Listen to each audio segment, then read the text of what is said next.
प्यारे भक्तों, आप सभी को जय जय श्री सीताराम। मैं हूं पंडित श्री विवेकानंद शास्त्री जी।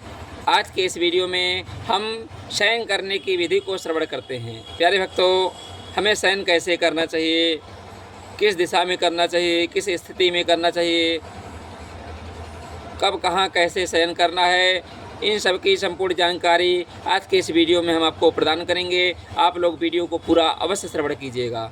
प्यारे भक्तों, आज की यह जानकारी अत्यंत महत्वपूर्ण है।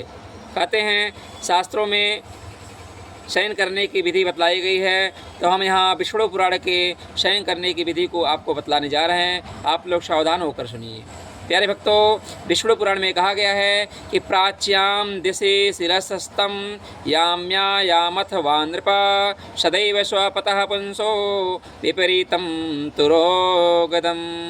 कहते हैं सदा पूर्व या दक्षिण की तरफ सिर करके सोना चाहिए। प्यारे भक्तों, उत्तर या पश्चिम की तरफ सिर करके सोने से आयु क्षीण होती है तथा शरीर में रोग उत्पन्न होते हैं। वहीं दूसरे श्लोक में कहा गया है प्राक शिरः शयने विद्याधनमायुश्च दक्षिणे पश्चिमे प्रबला चिंता हानि मृत्युरथोत्तरे। अर्थात कहा गया है पूर्व की तरफ सिर करके सोने से विद्या की प्राप्ति होती है। तो प्यारे भक्तों, इस श्लोक से यह सिद्ध हो गया है कि विद्यार्थी को सदैव पूर्व की तरफ सिर करके सोना चाहिए, जिससे उनकी बल बुद्धि विद्या में वृद्धि हो। वहीं कहा गया है दक्षिण की तरफ सिर करके सोने से धन की वृद्धि होती है। जो धनार्थी है उसको दक्षिण की तरफ सिर करके सोना चाहिए।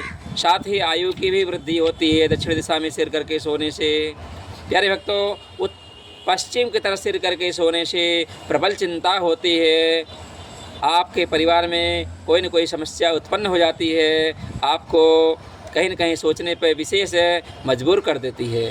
प्यारे भक्तों, उत्तर की तरफ सिर करके सोने से हानि होता है एवं शरीर कष्टदायी बना रहता है, कष्ट प्राप्त होता है। अतः इस श्लोक से यह सिद्ध हो गया है कि हम सबको सदैव पूर्व अथवा दक्षिण की तरफ सिर करके सोना चाहिए। प्यारे भक्तों, आगे कहा गया है कि कभी भी अधोमुख होकर के नहीं सोना चाहिए, मतलब पेट के बल पे नहीं सोना चाहिए। और कहा गया है नग्न होकर, संपूर्ण नग्न होकर नहीं सोना चाहिए, अभी एक प्रकार का दोष माना जाता है। और टूटी सैया पर या खाट पर अथवा जनशून्य घर में नहीं सोना चाहिए, जिस घर में कोई व्यक्ति ना हो। कहा गया है टूटी खाट पर नहीं सोना चाहिए। बाँस या पलाश की लकड़ी पर कभी नहीं सोना चाहिए। जैसे बाँस या कोई चारपाई बाँस की उसमें पाटी बनी होती है, तो ऐसे चारपाई पर या पलाश की चारपाई पर नहीं सोना चाहिए, यह दोष माना जाता है। प्यारे भक्तों, जूठे मुँह नहीं सोना चाहिए।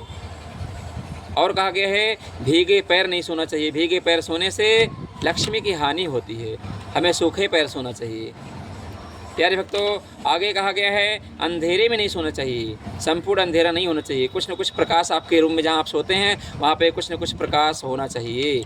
और कहा गया है प्यारे भक्तों, निद्रा के समय तांबुल, मुख से तांबुल हटा देना चाहिए। सैया से स्त्री को और ललाट से तिलक और सिर से पुष्प का त्याग कर देना चाहिए, माला का त्याग कर देना चाहिए।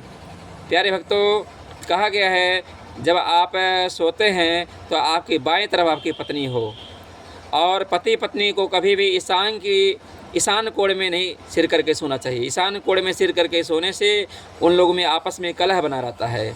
वहीं पर जिस बहन बेटी का विवाह नहीं हो रहा हो, अब विवाह योग्य हो गई हो, उस कन्या को कभी भी ईशान कोण पर नहीं सोना चाहिए। वहाँ पर सोती है तो उसके विवाह में विलम्ब होता है, विवाह में बाधा उत्पन्न हो जाती है।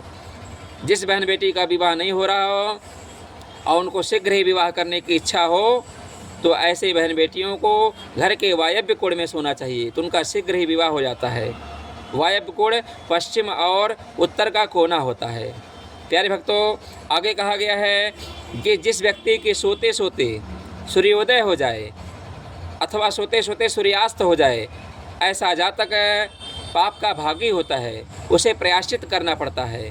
प्यारे भक्तों, उसे बिना प्रायश्चित किए, बिना कृच्छ व्रत के शुद्ध नहीं होता है। वह एक शास्त्रों में कृच्छ व्रत होता है, उसी से वह शुद्ध होता है। प्यारे भक्तों, जो रुग्णावस्था है अर्थात जो रोगी हो, जो अस्वस्थ है, असमर्थ है, वह दिन में सो सकता है या सूर्योदय सूर्यास्त के समय सो सकता है, उसका माप है।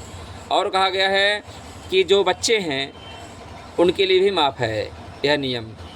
और या फिर जो बोल सकते हैं भक्तगण हैं, रात भर जागरण किए हैं, भक्ति किए हैं, अखंड रामायण का पाठ किए हैं, रात भर संकीर्तन किए हैं, उस अवस्था में आप दिन में या सूर्योदय के समय सो सकते हैं, तो उतना पाप नहीं लगेगा आपको। प्रयास करें कि संध्या काल में सूर्योदय अथवा सूर्यास्त के समय जरूर ना सोएं। प्यारे भक्तों, कहा गया है जिस किसी भी मनुष्य को एकाएक नहीं जगाना चाहिए, सोते हुए मनुष्य को। लेकिन 7 लोग ऐसे हैं जिसको एकाएक जगाने में भी कोई दोष नहीं लगता है। कौन से हैं? तो कहा गया शास्त्रों में कि विद्यार्थी, सेवकः पान्थः, क्षुधार्थो भय कातरः, अभाण्डारी प्रतिहारी च सप्तसुप्तान् प्रबोधयेत्। कहते हैं विद्यार्थी को, कोई विद्यार्थी है, स्टूडेंट है, उसको आप जगाइए। स्टडी के लिए पढ़ते पढ़ते सो गए तो उसको जगा दीजिए, पढ़ो, तो आपको कोई दोष नहीं लगेगा। सेवक, नौकर को भी जगाने में कोई दोष नहीं लगता है। पांथ, पांथ मतलब होता है राहगीर, यात्री, उसको भी जगा देना चाहिए। और क्षुधार्तो, भूख से पीड़ित व्यक्ति को भी जगा देना चाहिए। भय कातर, भयभीत व्यक्ति को भी जगा देना चाहिए। और भंडारी, भंडारी रसोइया आपको, उसको भी जगा देना चाहिए। अप्रतिहारी मतलब होता है द्वारपाल, सिक्योरिटी गार्ड, इन सबको भी जगा देना चाहिए। इनको एकाएक जगाने में कोई दोष नहीं लगता है। प्यारे भक्तों, सदैव हमें पूर्व और दक्षिण की तरफ सिर करके सोना चाहिए।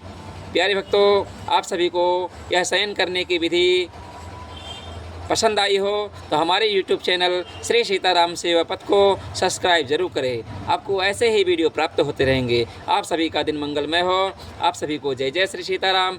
मैं हूँ पंडित श्री विवेकानंद शास्त्री जी। आप सभी लोग हमें अपनी राय कमेंट बॉक्स में अवश्य बतलाएं, ताकि हम आप लोगों को और अच्छे से अच्छे वीडियो प्रदान कर सके। आप सभी का दिन मंगलमय हो। जय जय श्री सीताराम।